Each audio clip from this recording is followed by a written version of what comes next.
अस्सलाम वालेकुम नाज़रीन। तो इमरान रियाज साहब को थप्पड़ पड़ गए, उनको धक्के दिए गए, उनको निकाल दिया गया। तो ये एक खबर सामने आई। इस खबर की हकीकत क्या है ये भी आपको इस वीडियो के अंदर बताऊंगा। तो पहले बात करते हैं जी मौलाना फजल रहमान साहब। तो मौलाना साहब जो हैं वो इस टाइम बड़े इंपॉर्टेंट हैं, हुकूमत के लिए भी, अपोजिशन के लिए भी। तो पहले उनसे मुलाकात हुई थी जी नवाज शरीफ साहब की, जरदारी साहब की, शहबाज शरीफ साहब की, बिलावल साहब की तस्वीरें सामने आई थी। तो हुकूमत के लोग जो हैं बड़े कॉन्फिडेंट हैं कि मौलाना साहब जो है हमारे साथ हैं, और वो बड़े कॉन्फिडेंट हैं। और दूसरी साइड पे बैरिस्टर गौहर साहब, उन्होंने मुलाकात की उनसे जाके, सलमान अकरम राजा साहब वो भी साथ थे। तो मुलाकात के बाद उन्होंने मीडिया से जब बातचीत की तो वो कहते हैं कि जी मौलाना साहब जो हमारे साथ खड़े हुए हैं। मतलब हुकूमत जो है वो भी बड़ी कॉन्फिडेंट है, और अपोजिशन पाकिस्तान तहरीक इंसाफ वो भी बड़े कॉन्फिडेंट है कि मौलाना साहब जो हमारे साथ खड़े हुए हैं। अच्छा, वैसे मीडिया के सामने दोनों बड़े कॉन्फिडेंट हैं, वैसे मुझे लगता है कि बड़े कंफ्यूज होंगे। उनको नहीं पता कि मौलाना साहब जो है किस साइड पे जाते हैं। ना हुकूमत को पता है, ना अपोजिशन को पता है। तो फिलहाल किसी को किसी बात का नहीं पता कि मौलाना साहब जो हैं किस साइड पे जाते हैं, लेकिन अभी दोनों कॉन्फिडेंट नजर आ रहे हैं। तो देखते हैं जो मौलाना साहब हैं किस साइड पे जाते हैं। वैसे वक्त जो है अब करीब आ चुका है, पता चल जाएगा।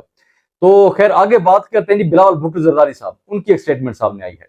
वो कहते हैं कि लगता है कि 25 अक्टूबर तक आईनी तरमीम पास करा ली जाएगी, जो भी चीफ जस्टिस हो फर्क नहीं पड़ता। तो ये बिलावल भुट्टो जरदारी साहब की स्टेटमेंट है। आगे जी सीनियर सहाफी हसन अयूब साहब, उनकी एक स्टेटमेंट सामने आई है। वो कहते हैं कि नंबर गेम पूरी, रोक सको तो रोक लो। तो ये स्टेटमेंट सामने आई है। तो हम बात करते हैं इमरान रियाज साहब के हवाले से। इमरान रियाज साहब के हवाले से जो बातचीत चल रही है कि जिनको थप्पड़ पड़े हैं उनको धक्के दे के निकाल दिया गया है। तो बेसिकली ये पहले खबर जो जिनकी तरफ से आई है वो है जी मुर्तजा सोलंकी साहब। उन्होंने एक ट्वीट किया। वो कहते हैं कि जब अली मीर गंडापुर साहब असम्बली के अंदर पहुंचे थे, तकरीर की थी, जब वो वापस सीएम हाउस के अंदर गए, काबीना के लोग उनसे मिलने गए थे, तो इमरान रियाज साहब भी उनके साथ थे। तो वहां पे इमरान रियाज साहब जो हैं उनकी जी फिर गंडापुर साहब से तलब कलामी हुई। इमरान रियाज साहब ने बड़ी सख्त बातें की उनसे। तो जब इस तरह की बातें की गई तो फिर गंडापुर साहब के साथ जो लोग मौजूद थे उन्होंने जी पकड़ के उनको थप्पड़ मारे, धक्के दे के निकाल दिया। तो ये जी मुर्तजा सोलंकी साहब ने ये ट्वीट किया।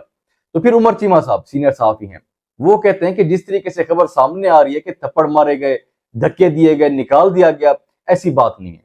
वो कहते हैं कि बिल्कुल सख्त बातें हुई हैं, लेकिन गंडापुर साहब और इमरान रियाज साहब के दरमियान नहीं हुई। इमरान रियाज साहब और बैरिस्टर सैफ साहब, इन दोनों के दरमियान हुई हैं। सख्त किस्म की बातें भी हुई हैं, लेकिन बाद में इमरान रियाज साहब को कुछ लोग गंडापुर साहब के पास लेके चले गए। तो फिर गंडापुर साहब ने बैरिस्टर सैफ को वहां पे बुलाया, फिर दोनों की सुलह करा दी गई।